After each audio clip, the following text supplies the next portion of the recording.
ಇದಾಗಿ ಅಂದ್ರೂ ಕೂಡ ವರ್ಷಾನುಗಟ್ಟಲೆ ಹಿಡಿಯುತ್ತೆ. ಆದ್ರೆ ಅಂದುಕೊಂಡಷ್ಟರ ಮಟ್ಟಿಗೆ ಹಿಡಿದೆ ಹೋದ್ರು ಸ್ವಲ್ಪ ಮಟ್ಟದಲ್ಲಿ ಓಕೆ ಆಗಬಹುದಾ? ಕೋರ್ಟ್ಗೆ ಆರೋಪಿಗಳನ್ನ ಹಾಜರುಪಡಿಸುವಂತೆ ಅರ್ಜಿಯನ್ನ ಹಾಕಲಾಗಿದೆ. ಆರೋಪಿಗಳ ಪರ ವಕೀಲ ಸುನೀಲ್ ಅರ್ಜಿಯನ್ನ ಸಲ್ಲಿಕೆ ಮಾಡಿದ್ದಾರೆ. ಆರೋಪಿಗಳ ಮುಂದೆ ಸಾಕ್ಷಿಗಳ ವಿಚಾರಣೆ ನಡೆಸುವಂತೆ ಅರ್ಜಿಯನ್ನ ಹಾಕಿಕೊಳ್ಳಲಾಗಿದೆ. ಸಿಆರ್ಪಿಸಿ 273ರ ಅಡಿಯಲ್ಲಿ ಆರೋಪಿಗಳ ಮುಂದೆ ವಿಚಾರಣೆ ನಡೆಸೋದಕ್ಕೆ ಅರ್ಜಿಯನ್ನ ಹಾಕಲಾಗಿದೆ. ದರ್ಶನ್, ನಾಗರಾಜು, ಲಕ್ಷ್ಮಣ್ ಪರ ವಕೀಲ ಸುನೀಲ್ ರಿಂದ ಅರ್ಜಿ. ಇವತ್ತು ಮಧ್ಯಾಹ್ನ 59ನೇ ಸಿಸಿಎಚ್ ಕೋರ್ಟ್ನಲ್ಲಿ ಅರ್ಜಿ ವಿಚಾರಣೆ ಆರಂಭ ಆಗುತ್ತೆ. ಬಹಳಷ್ಟು ಬೇಗ ಅಂದ್ರೂ ಎಷ್ಟು ವರ್ಷಗಳು ಹಿಡಿಬಹುದು ಅನ್ನುವಂಥ ಪ್ರಶ್ನೆ ಕೂಡ ಇಲ್ಲಿ ಬರುತ್ತೆ. ಯಾಕಂತ ಹೇಳಿದ್ರೆ ವರ್ಷಕ್ಕೆ 60 ಅಂದರೆ ಇರುವಂಥ ಸಾಕ್ಷಿಗಳ ಲೆಕ್ಕಾಚಾರನೇ ಬೇರೆ.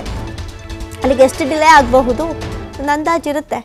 ಕೋರ್ಟ್ಗೆ ಆರೋಪಿಗಳನ್ನ ಹಾಜರುಪಡಿಸುವಂತೆ ಅರ್ಜಿಯನ್ನ ಹಾಕಿಕೊಳ್ಳಲಾಗಿದೆ. ಆರೋಪಿಗಳ ಪರ ವಕೀಲ ಸುನೀಲ್ ಅರ್ಜಿಯನ್ನ ಸಲ್ಲಿಕೆ ಮಾಡಿದ್ದಾರೆ. ಏನಂತ ಹೇಳಿದ್ರೆ ಆರೋಪಿಗಳ ಮುಂದೆಯೇ ಸಾಕ್ಷಿಗಳನ್ನ ವಿಚಾರಣೆ ನಡೆಸುವಂತೆ ಅರ್ಜಿ ಹಾಕಿಕೊಳ್ಳಲಾಗಿದೆ. ಸಿಆರ್ಪಿಸಿ ಸೆಕ್ಷನ್ 273ರ ಅಡಿ ಆರೋಪಿಗಳ ಮುಂದೆ ವಿಚಾರಣೆ ನಡೆಸೋದಕ್ಕೆ ಅರ್ಜಿಯನ್ನ ಹಾಕಿಕೊಳ್ಳಲಾಗಿದೆ. ದರ್ಶನ್, ನಾಗರಾಜು, ಲಕ್ಷ್ಮಣ್ ಪರ ವಕೀಲ ಸುನೀಲ್ ರಿಂದ ಅರ್ಜಿ ಹಾಕಲಾಗಿದೆ. ಇವತ್ತು ಮಧ್ಯಾಹ್ನ 59ನೇ ಸಿಸಿಎಚ್ ಕೋರ್ಟ್ನಿಂದ ಅರ್ಜಿ ವಿಚಾರಣೆ ನಡೆಯುತ್ತೆ.